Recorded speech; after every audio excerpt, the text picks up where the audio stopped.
Welcome to Tech Tuesday. Today is our probably our sixth or seventh Tech Tuesday, I would think. Today we have a special guest with us, Ken Bradway. Ken is president of Loy Instrument, and he's going to be giving the presentation today on regulators and going through the basics of combustion, which is near and dear to all of our hearts. So it should be an interesting session today. And again, this will be recorded, put on YouTube at the end of the training session today, so that feel free to go into our YouTube site and download the video and view it at a later time if you needed to. With that, I'm going to go ahead and give the reins to Ken and let him kick off the training. All right, good morning. We're just going to do a PowerPoint presentation. What I'll do is end up sharing my screen. We've got a few regulators laid out here we'll look at the end of the session, but for now I thought I'd just walk through it's an abbreviated class that we do in person. Like all of these Tech Tuesdays, there's a larger class available that we take.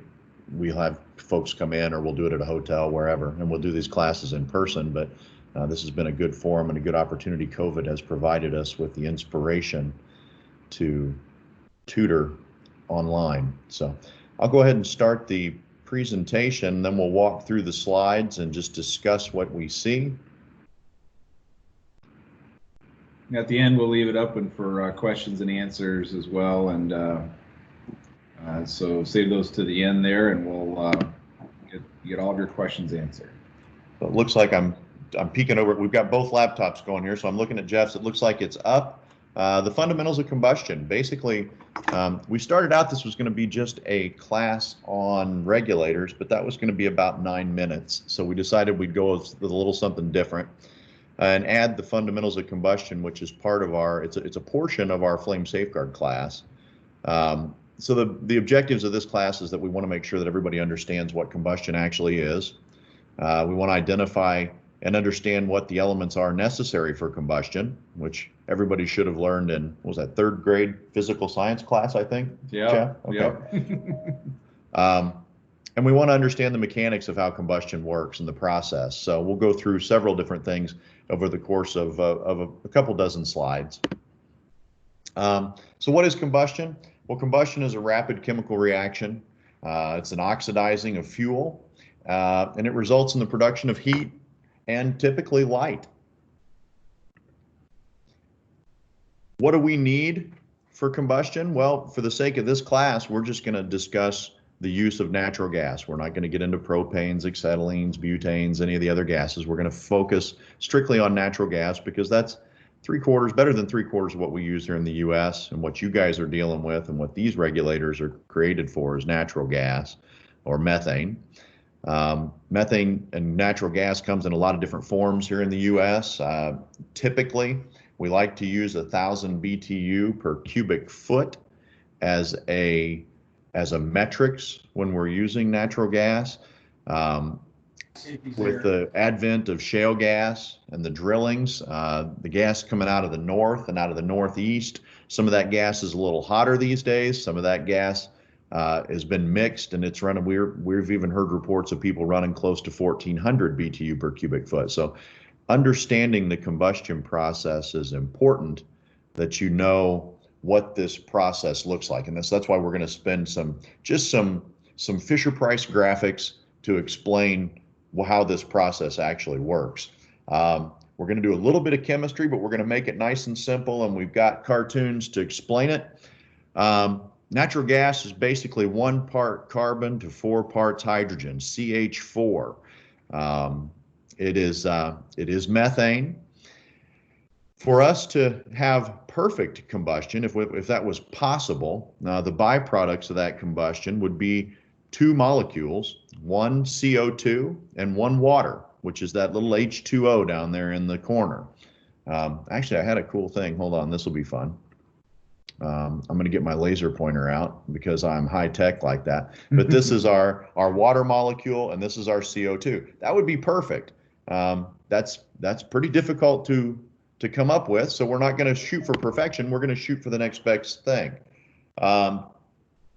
So again, getting back to the understanding of what combustion is, all told, it's going to take 4 atoms of oxygen for us to combust that that one CH4 correctly.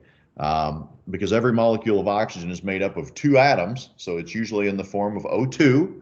Again, I'm calling back on your chemistry. It takes 2 molecules of oxygen to burn 1 molecule of natural gas.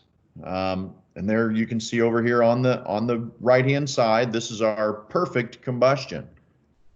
Problem is that for most combustion work, we're going to use air as our source of oxygen, and there's a complication with air. Air is not all oxygen. Unless you're in a Las Vegas casino where they're trying to keep you up all night, there's not a whole lot of oxygen in the air that we breathe.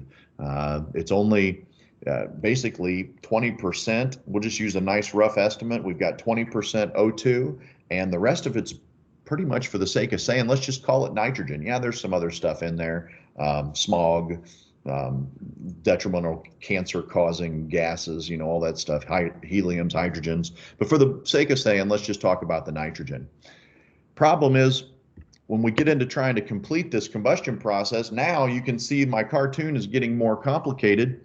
To combust that 1 molecule of CH4, to be able to get the oxygen, remember about 3 slides in, we talked about we need 2 molecules of oxygen, of O2, to get that complete combustion. To make all of this work, we've got to have a 10-to-1 ratio to get enough oxygen out of a cubic foot of air to combust 1 molecule of natural gas. So 10-to-1, that's a magic number, remember that. And the reason that we went through all of this is because I want everybody to remember that 10-to-1 ratio is critical when you burn natural gas. If you've got 1 cubic foot of gas, it's going to take 10 cubic feet of air. So when you're sizing your blowers, when you're sizing up your gas trains, your air trains, all of that has to be 10 times as much to sustain stoichiometric combustion. Now let's go back to, it wasn't 3rd grade physics. I was just kidding, Jeff. It was 4th grade. It was 4th grade physics. As we get back to what it takes to create fire, since the cavemen, we need fuel, we need oxygen, and we need a source of ignition. I've got some definitions on here for you. If you'd like to read through them, you're more than welcome to. Fuel can consist of anything. It can consist of wood. It can consist of CH4. It could be propane, it could be butane, it could be acetylene, it could be alcohol, it could be just about anything we want. Anything that's combustible can be used as a fuel. Now, the oxygen comes naturally, it forms naturally in the air. We need oxygen to burn. And then ignition source can come from a lot of different things. You could just heat something up to the point that it spontaneously combusts. It happens. Heat can cause combustion. Now that we've got that down, let's take a look at what a burner does. How does a burner, if we've got to get all of this air into and around the molecule of hydrogen to start ripping all that molecule apart so that we can have this rapid chemical reaction that we described in the first slide, how does the burner make that happen? Well, there's a couple different mechanical designs on burners that we want to take a quick look at. And I realize this slide is probably virtually unlegible, but this is a burner like we would have Maxon's Kinemax, perhaps, or Eclipse's Thermjet. This is a nozzle mixing. This is more of a tempered air style burner, and it's a good design because it really lays out for us that I'm going to use my pointer, and I'm looking at Jeff's. It's working.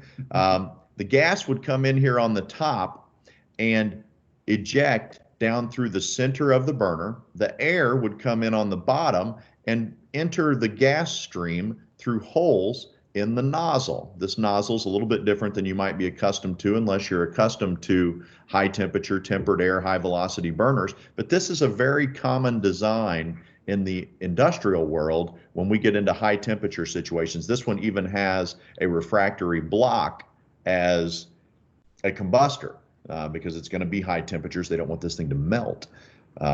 So we've got an ignition source. This ignition source is going right down the center, and this particular one would arc right off of the nozzle itself, right where the air and gas are starting to mix, because if it's all air, it's not going to light because we're missing a component. What's that component? I know you can't answer me, but you all know, and you're raising your hands virtually. I can feel it. You don't have any gas. If it's all gas, we can't combust because we don't have any oxygen. So again, we've got to get this into the portion of the burner where we can get that 10-to-1 ratio and get combustion to take place. And that's why the ignition source is stuck out into the burner that far. If it was too far back, it wouldn't light. And if it was too far forward, it would just be unstable. So the burner manufacturers specify ignition sources and ignition rods based on where that perfect location is within the burner design to initiate combustion. This is a burner that might be a little bit more common to some of you folks that do air makeup, some of you folks that do industrial applications. This is a Maxon oven pack. The oven pack is a very common burner. It is a long-standing burner. This burner is all self-contained. It will remind you a lot of your gun style burners like you'll see on boilers. The blower that supplies the air is, if I measured, I bet it's 10 times as big as the gas supply.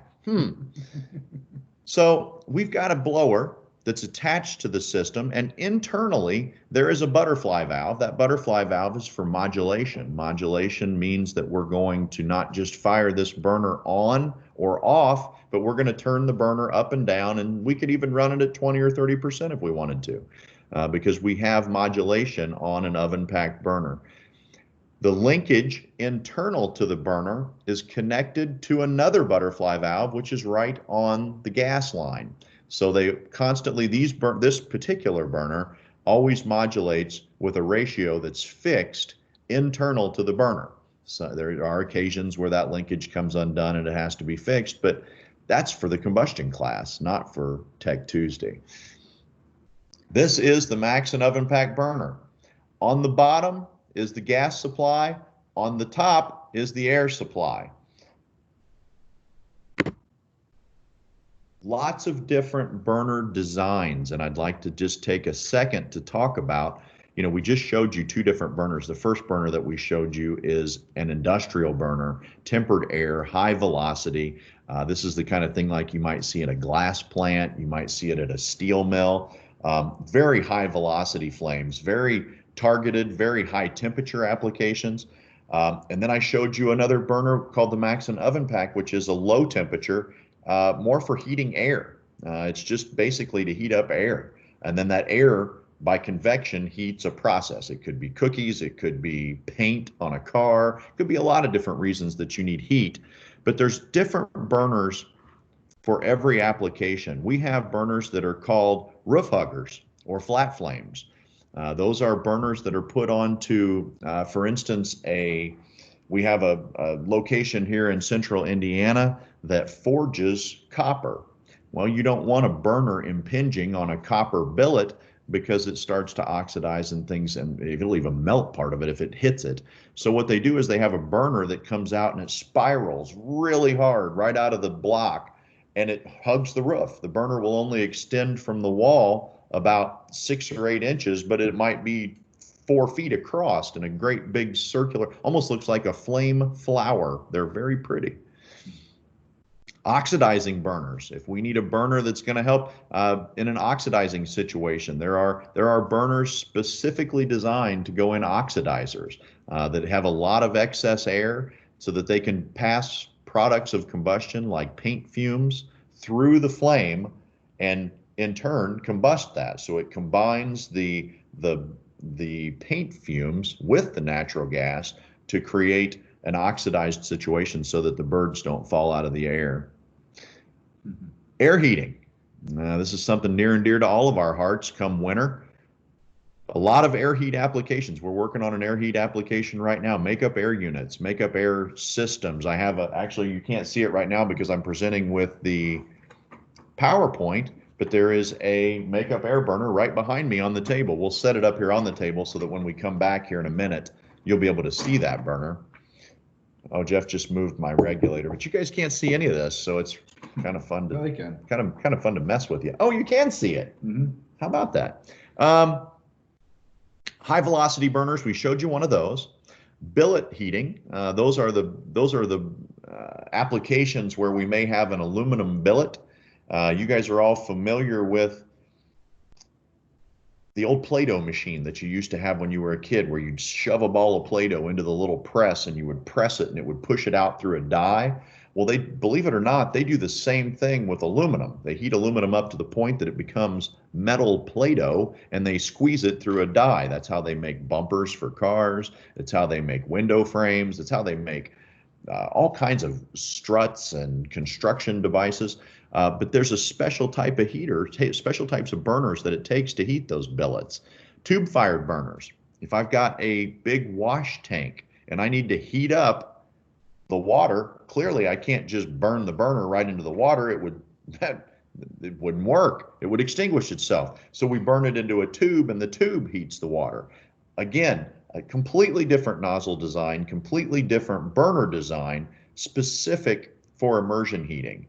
Boilers. You guys, a lot of you guys that are watching this probably work on boilers. Boilers are made to be highly luminous, high heat transfer burners because they're going to heat a tube sheet, and that tube sheet requires a lot of turbulent heat to make sure that we get good scrub on the burner wall. Again, burner design is what plays into all of this, and the engineers at Maxon, the engineers at Eclipse, the engineers at Schroeder and Hauck and Webster and Powerflame, all of these guys take into mind what the application is when they figure out how they want, number one, how do they want the gas to burn, and then what do they want it to do after it burns. That's all goes into burner design, part of those fundamentals of combustion.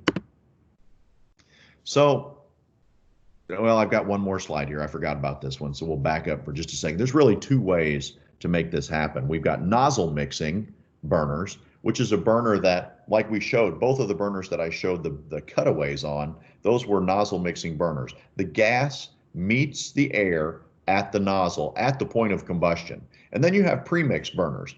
We used to see a lot of premix. You don't see quite as much premix as you used to because it's a little bit more unstable. Basically, what you're doing is you're creating a combustible mix, putting it in a pipe, and plumbing it across a distance. We see some of that in the glass industry where they want to, because you can get more targeted heat that way.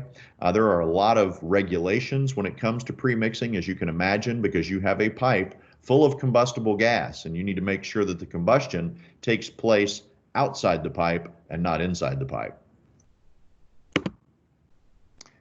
So let's take a look at the way some of these burners work, how the gas delivery systems work, because it's important to understand this as you look at a combustion system. And we're going to go through some of the basics on how these work.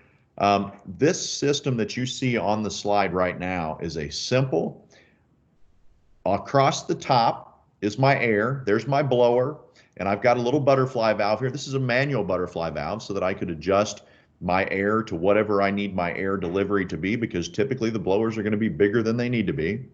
So I can adjust that. It goes right into the top of my burner, and at the bottom in yellow I have my gas line, which has a modulating motor and a butterfly valve. So I can modulate gas with fixed air. The air is not modulating, so this burner has to be designed to fire fixed air. I get my air where I want it, and I modulate my gas. Very common in the air heat applications on these big air makeup units. This is very common in the way these things fire. This is what we would call a fixed air system. We add 1 degree of complexity by taking our mod motor, our modulating motor, moving it up to the air line, and coupling via jack shaft or electronically, coupling the butterfly valve on the gas so that we have now ratio control. I can adjust my air delivery and I can adjust my gas delivery so that everything, now these are moving together with an electronic system. Obviously, we can even bias fuel air gas ratios, but this would be a fixed ratio system where we set it up and we leave it.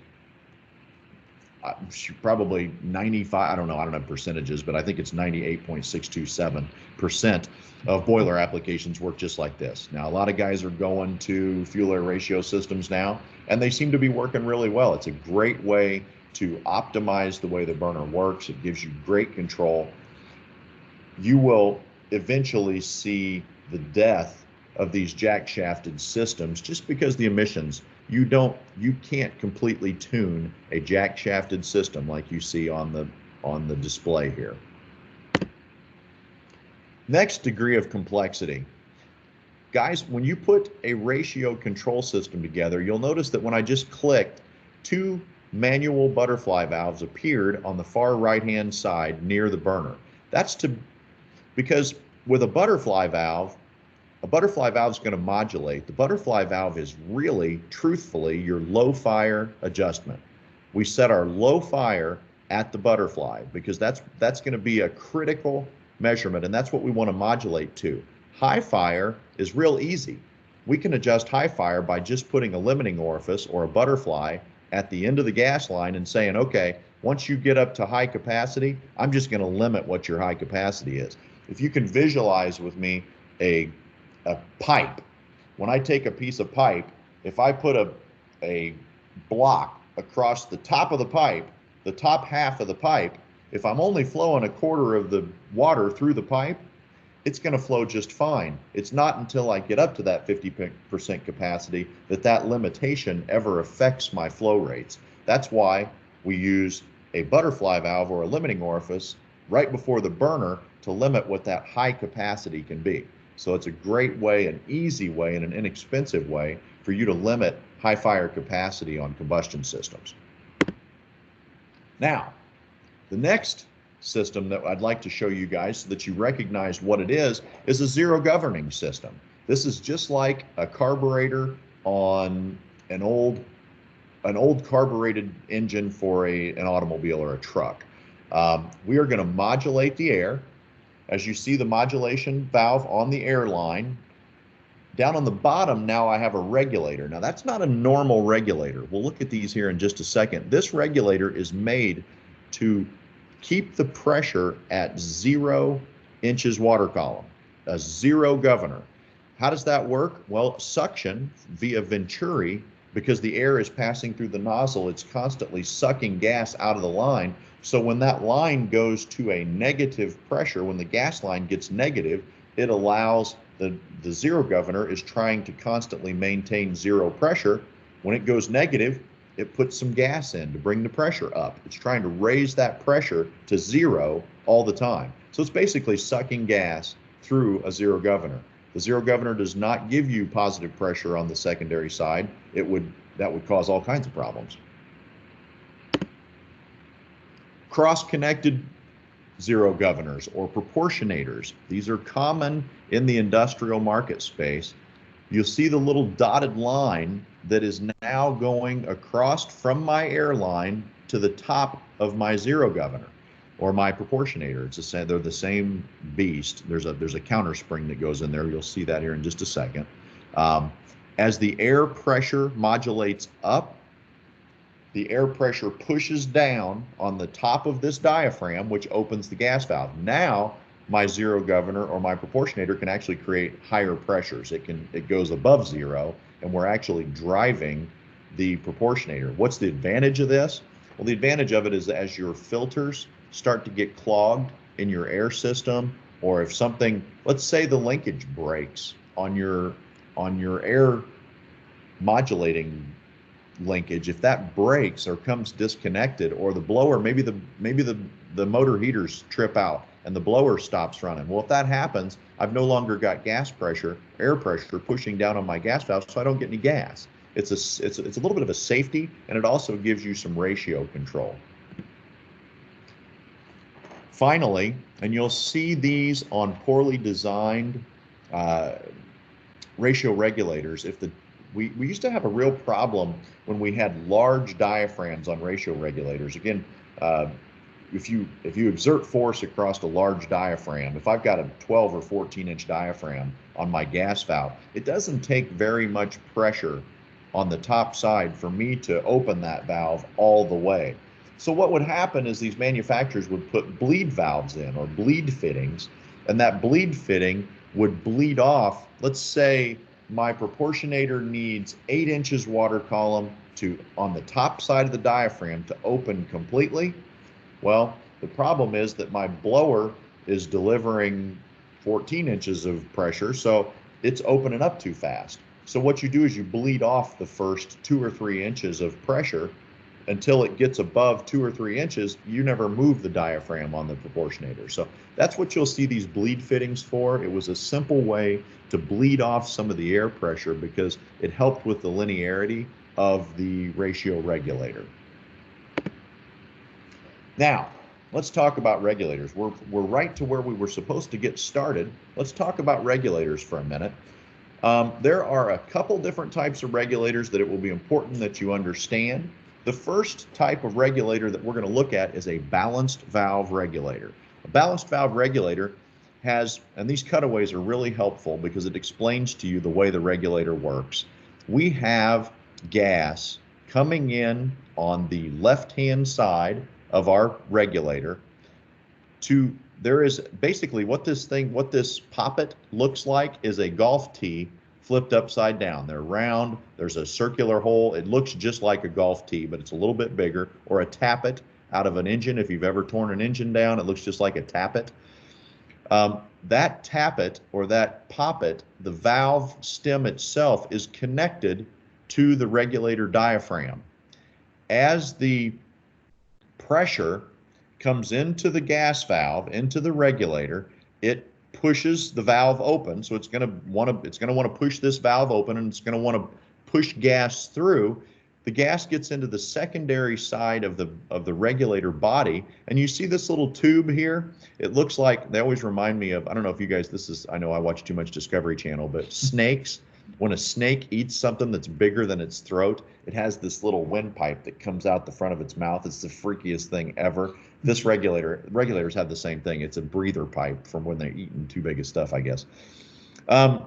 Sorry, and I digress. What happens is the pressure in this secondary side of the regulator goes up, and it pushes up on the diaphragm. Well, what do you suppose happens when the spring, again, we've got a spring that is pushing down on our diaphragm. The spring is what tells us what pressure we want. Really, really stiff springs push really, really hard, and it takes a lot of pressure to push them back up. Really, really light springs take very little pressure for that diaphragm to balance. This is a balanced valve design. So as the pressure pushes up on the diaphragm, the spring pushes down. At some point, they reach equilibrium, and this, because the diaphragm's traveling, it's shutting the valve. So you can kind of see how this thing works mechanically. I have a cutaway of a valve or a regulator that we'll show you here in just a second how exactly it works. Lever acting regulators. My personal favorite is the lever acting regulator. This works with the same basic. Easy for you to say. It's not all that easy, really. It is a little tongue twisting. I need a cup of coffee, and I have one, but I put it in a Yeti, which makes it too hot to drink for 45 minutes. So gas pressure enters the regulator just like any other system. It enters and it goes through a valve seat. This little bitty valve seat here is fixed on this particular one. This is a cutaway of a Maxitrol 325 style regulator. That Maxitrol 325 has a fixed orifice right here and a little lever that cantilevers off of a point. If you can see my pointer right now, which I think you can. Yeah, you can see where it's at. There's a little cantilever point where the mechanism is attached, and it pivots based on, again, diaphragm location. The diaphragm is affecting the position of the valve. The spring pushes down on the diaphragm. The gas that has come through the valve orifice pushes up on the diaphragm until you reach balance. Balance between pressure on the bottom of the diaphragm and spring pressure on the top. All of these regulators work the same way, guys, and it's important. Once you understand how the regulator works, it lets you see exactly how to work on these regulators. This is a pilot-loaded regulator. Now, where we get into pilot-loaded regulators is in really high-pressure applications. What happens is I've got I've just basically, let's say I've got 60 pounds of gas pressure in my facility. 60 pounds of gas, man, that's a lot of natural gas, right? Well, it sure is. To get that controlled and controlled well, what they do, they put a regulator on top of a regulator, and that little regulator is just like the regulator that you would have on your acetylene torch tank. You know how those regulators are teeny tiny little things? They've got eensy weensy little diaphragms in them. That's a technical term in case you didn't recognize it. It means small. Those are little bitty diaphragms because it doesn't take a whole lot of diaphragm for that much force to exert a change on that regulator. So they take a little bitty diaphragm and a small regulator to drive the larger regulator with the larger diaphragm. So it's just, all you're seeing is, it's basically staging. I want to take that high pressure to control my downstream pressure, but I need to knock it down, because if I put 60 pounds of pressure on a 6 or 8 inch diaphragm of a normal regulator, it's just, there's no way we could move it. It'd be too much force, too much diaphragm for too much pressure. So we pilot load those regulators to overcome extremely high pressures. Poppet style regulators. This is the style like you might see in a Maxitrol little RS series regulator. I've actually got one here on the table. We'll cue off of this PowerPoint here in just a moment. It's a Poppet style regulator. It's super simple. It's just a golf tee attached to a diaphragm with a spring on top. Same concept. You understand one regulator, you understand 90% of them. They're not that complicated once you've seen the cutaways and how these work. Poppet style, gas comes in on the left, passes the poppet. The gas pressure pressurizes the secondary chamber, which pushes up on the diaphragm and closes the valve once it reaches equilibrium with that spring. Straight through flow designs, a little bit more conical design on the valve body, on the valve stem. It's got a little bit more conical style. We don't see very many of these. This is not a very common regulator, but I wanted to make sure that we threw it in case you ever open one of these things up and you're like, well, Ken said these look like a golf tee. This looks more like a funnel. Well, yep. Now you can't say I didn't tell you so. Zero governing proportionators. There is one difference here, and I'll give you a nickel if you can figure out what it is, Jeff. Spring on top and bottom. What? Yep. I owe Jeff a nickel. Yep.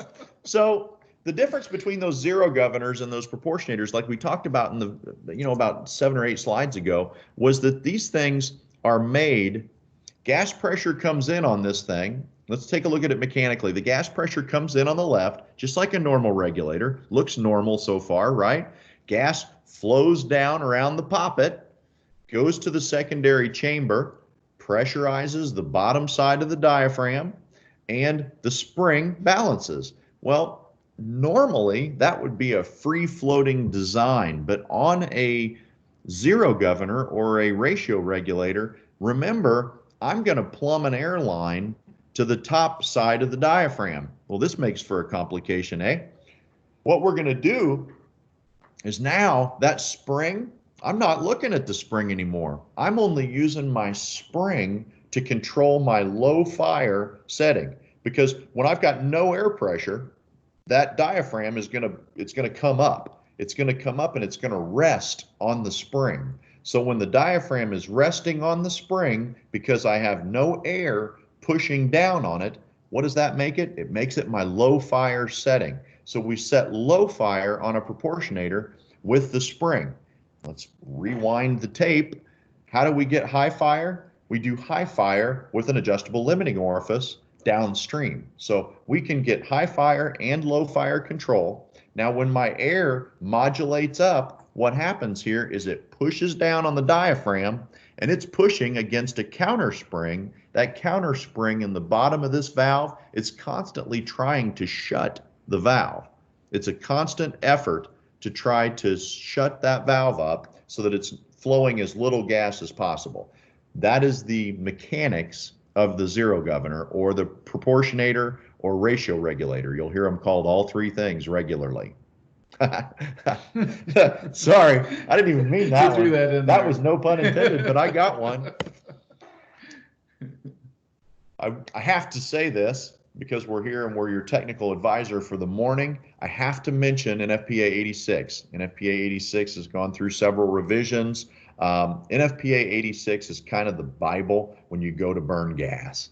NEC 70 is your national electrical code. NFPA 86 is kind of the fundamental basics for what you need when you're going to burn gas.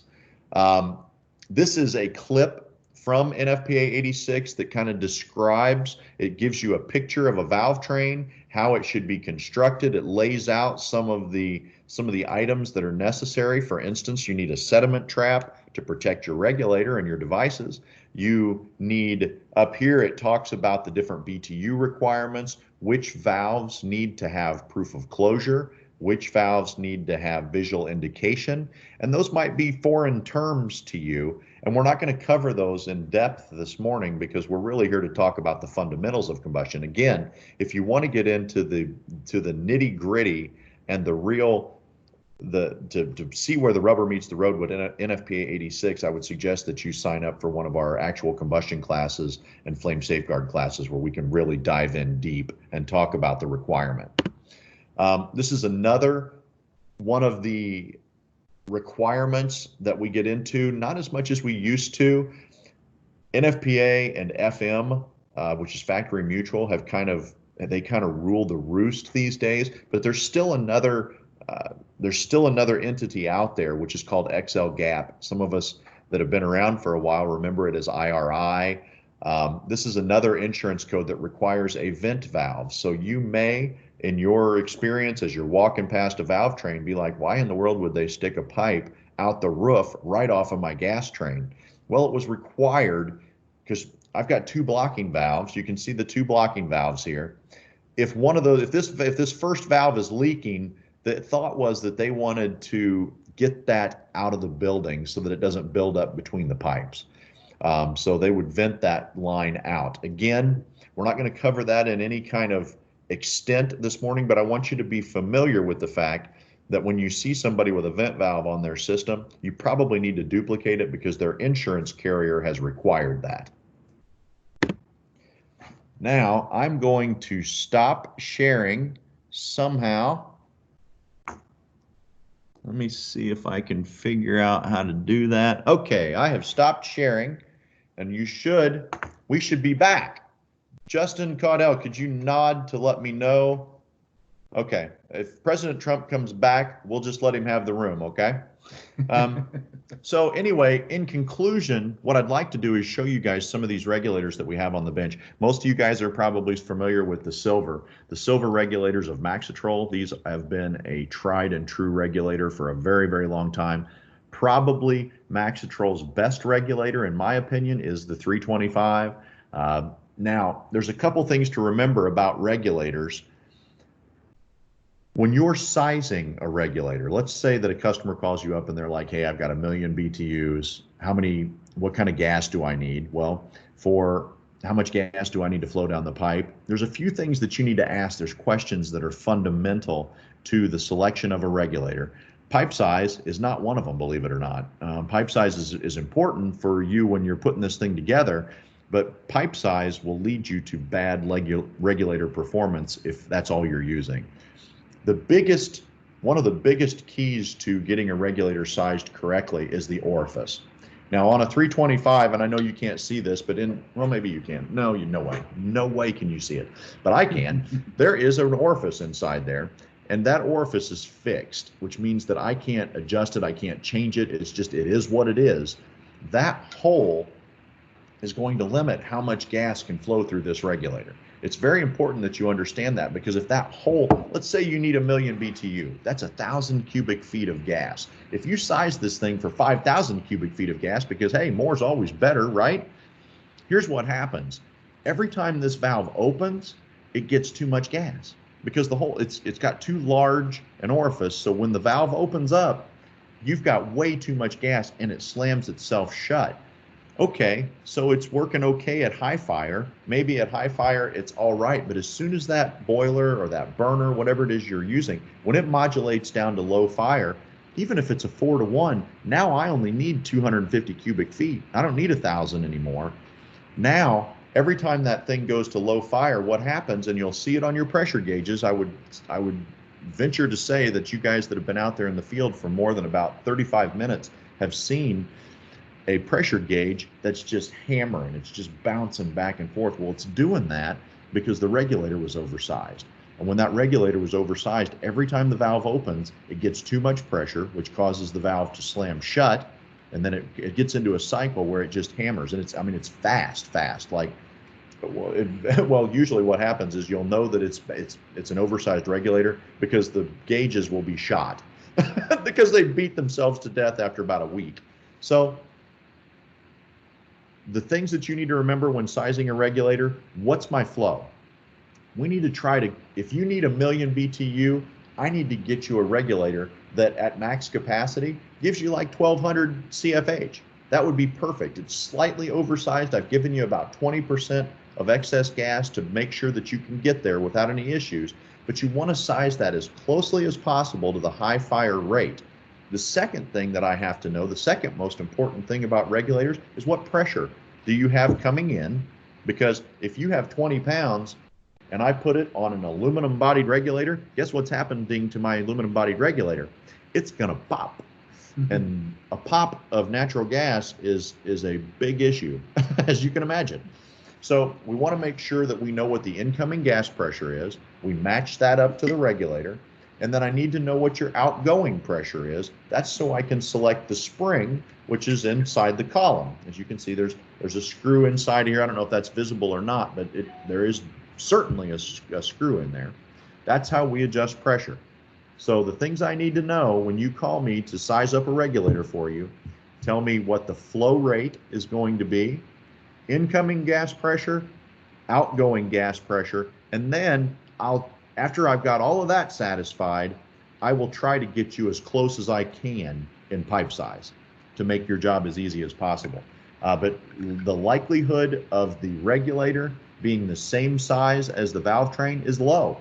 And I'm sorry about that, but if you want it to work right, that's the way that is the proper way to size this stuff. Now, again, Maxim 325, this is a lever acting regulator. This dude can take 10 pounds of gas pressure in, and the big ones can supply, oh gosh, I just overcommitted to a comment here. I think it's like 3.5 million BTU, I believe, but don't quote me on that. Call Roy, he can tell you. This little guy here, I put him on the table because he's absolutely adorable. I didn't really have a reason to show you this other than I think they're adorable, and I would just like to have them as paperweights. These guys are only good for like a half pound in. You can imagine. I mean, it's bolted together. It's just this is a Maxitrol regulator. This would be very common on your hot water heater at your house, perhaps. Now, this guy right here, this is another manufacturer that we carry. This is a company called Nordgas, or NMT. These have become extremely, ragingly popular. You'll notice that they're blue. That's because they go outside. They're a little bit more robust to stand up to the elements outside. This regulator can take 10 or 15 pounds in, and it basically, you can notice that these look a lot the same. They are very similar regulators, very similar flow rates. They go all the way down to 3/8 of an inch up to 1.5 inches. Man, I should have done a little bit more homework on my specs. I think it's 1.5 inches. I don't think they go 2 inch, but these are good for 15 pounds. And the last regulator that I want to show you, this is the reason that I grabbed this one, is because it's a cutaway, number one. Number two, this is more of an industrial regulator. The regulators that I showed you here, these are more commercial grade, like we might use them on rooftops. You may have them on a boiler. But when you get into a steel mill or a glass plant or something along that line, we get into a more industrial regulator. These are cast iron. We've got larger, heavier duty diaphragms. And what I'd like to do is, I think this will make for a legitimate display.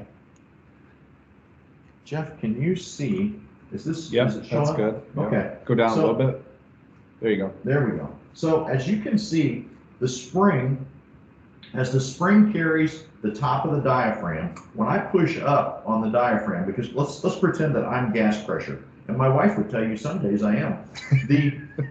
If I am gas pressure, I push up on the regulator. Can you? Oh, this thing's stuck. That's the bad thing about demos like this. Well, that would be great if that worked the way I expected it to. When the gas pressure pushes up, there is a cantilevering that takes place down here on the bottom, and it doesn't work real well on a demo because it's all cut away and everything that supports itself. But you can see that what happens is this is going to push in and out on the orifice down here in the bottom. I know that's not showing up, and you guys don't have to. I mean, you can curse me because I can't hear you, so go ahead. This is the way the internals of an industrial gas regulator would work. These are very common in the NMT brand. These are very common in the Equimeter, or in, let's see, it's not an Equimeter anymore. I'm showing my age. It's in Vensis. This is the way the inside of that regulator would look. Now, this is the one key component that I want to make sure everybody can see. Jeff, is that showing up okay? Yeah. I'm going to use my stylus, follow my finger. You'll notice that this is threaded down here. This is a replaceable orifice. The beauty of this is that if you buy this regulator, you get an industrial style regulator. You can actually take this thing, and if the flow rates are different than what you anticipate, so let's say that I can use the same size regulator and just change out the orifice to get the flow rates that I need. Remember, that orifice is what limits the high end flow of this thing. So if I've got, maybe I only need 250,000, if you need 250,000 BTU, you probably wouldn't be using this regulator. But if I need, let's just say for instance, I need 2,000 CFH on one application, but I need 1,000 CFH on the next application that I had, the odds of you being able to use the same regulator are very high by simply changing out the orifice and the spring to make this thing work. So it gives you a little bit better usability. Let's say that you walk in and, man, holy crap, man, the guys, when they put this thing together, they oversized the regulator, and I am beating the tar out of these pressure gauges. I'm going to have to do something to get this thing fixed. You could actually come in, pull the two bolts on this thing, change out the orifice to get the correctly sized orifice, put it back together, and get this thing working so that it doesn't beat that thing up so bad, so that when the valve opens, it opens more appropriately to what your final control device needs. This sets at the counter at Loy Instrument. Roy and the guys back there are very familiar to be able to talk with you about this. You can get your hands on it. You can touch it. I know it's hard to do that from where you're at. This virtual world that we're all entering with COVID has been something else. But in the real world, you can come and touch this thing and feel it. We keep it at the counter so you can see it. I would encourage you to do so. Come in, ask the guys questions. And remember that when you are going to go get a regulator, I need a couple things. Number one, I need your flow rate. We need to know how much gas you're going to be flowing. Number two, I need to know what the inlet gas pressure is. I need to know what pressure you want coming out of the regulator. And then finally, I wouldn't mind knowing your pipe size so I can try to make your day easier. So in conclusion, Jeff, that's my wrap up for the fundamentals of combustion and regulators. Thanks, Ken. Appreciate it. No, great session today. Thanks, Ken, for your time. Appreciate that. Do we have any questions in the crowd? If you do, unmute your phone there or your computer and ask away. Okay, well, that was easy. All right, so if we don't have any questions, we will have another Tech Tuesday next week. Next week, we're going to be going over the Maxitrol regulators and controls, the selector controls, some of the valves. And these products are typically used on air makeup units, smaller air makeup units, smaller commercial style appliances. But great product line, and we're going to go through that in detail and talk a little bit about some basic troubleshooting skills, techniques, and an overview of the product itself. So appreciate your time today, as always, and please reach out to us if you have any questions, and we'll be there to help you guys out. So see you next Tuesday. Ken, Jeff, thank you.